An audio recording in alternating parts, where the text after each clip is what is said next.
আসসালামু আলাইকুম ওয়া রাহমাতুল্লাহি ওয়া বারাকাতুহু।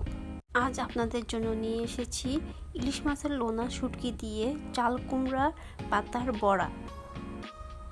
প্রথমে আমি ইলিশ মাছের টুকরাগুলোকে ছোট ছোট করে কেটে ভালো করে ধুয়ে নিয়েছি।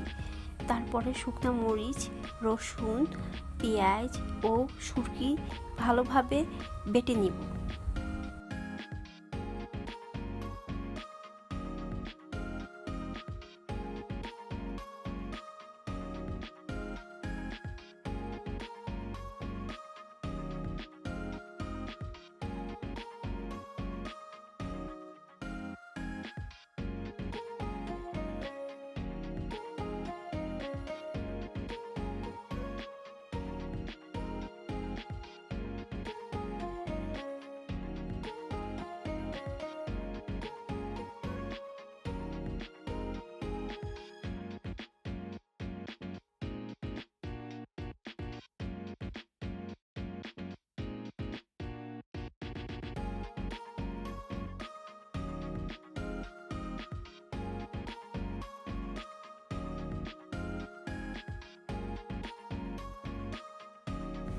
নতুন নতুন রান্না পেতে আমাদের পাক শিল্প চ্যানেলটি সাবস্ক্রাইব ও লাইক কমেন্ট করে আমাদের সাথে থাকুন।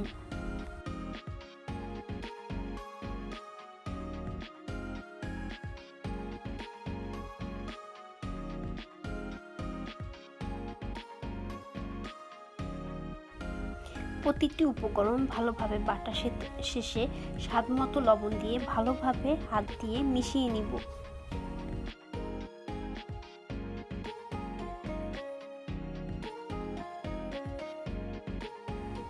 বাটা উপকরণগুলোকে পানি দিয়ে তেলের কড়াই ভালোভাবে সিদ্ধ করে নিব।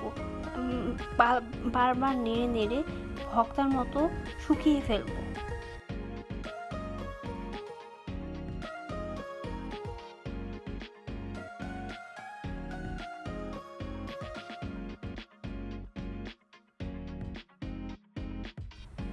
শুটকির ভর্তা ভালোভাবে শুকিয়ে গেলে জালি কুমড়ার পাতায় ভর্তা দিয়ে বড়ার মতো করে মুড়িয়ে নিব।